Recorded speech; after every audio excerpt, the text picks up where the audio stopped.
Hi friends, ఈరోజు మనం చామగడ్డల పులుసు చేసుకుందాము. ముందు చామగడ్డలన్నీ కడుక్కొని నీళ్ళు పోసుకొని ఉప్పు వేసుకొని నీళ్ళల్లో మనం స్టవ్ మీద పెట్టుకొని బాగా ఉడికించుకోవాలి. ఉడికేలోపు చింతపండు నానబెట్టుకోవాలి. అలాగే ఉల్లిపాయ టమాటా ముక్కలు కట్ చేసుకొని కరివేపాకు కొత్తిమీర కూడా తీసుకొని పెట్టుకోవాలి.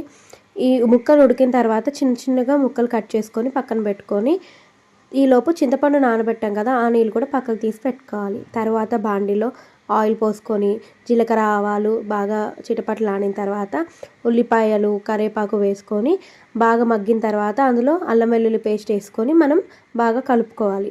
బాగా కలిపి ఉప్పు వేసుకోవాలి. ఉప్పు వేసుకున్న తర్వాత చిటికెడు పసుపు వేసుకోవాలి. పసుపు వేసుకొని బాగా కలిపి దాంట్లో మనం ఉడికించిన ముక్కలన్నీ వేసుకొని బాగా కలుపుకోవాలి. కలుపుకున్న తర్వాత దాంట్లో ధనియా పౌడర్ ఒక స్పూన్ వేసుకొని కలుపుకొని దాని తర్వాత కారం కూడా వేసుకొని బాగా కలిపేయాలి. కలిపేసిన తర్వాత టమాటాలను వేసి బాగా కలిపిన తర్వాత కొంచెం మగ్గినట్టు అనిపించినప్పుడు ఆ చింతపండు నీళ్ళు ఉన్నాయి కదా, దాంట్లో పోసేసుకోవాలి.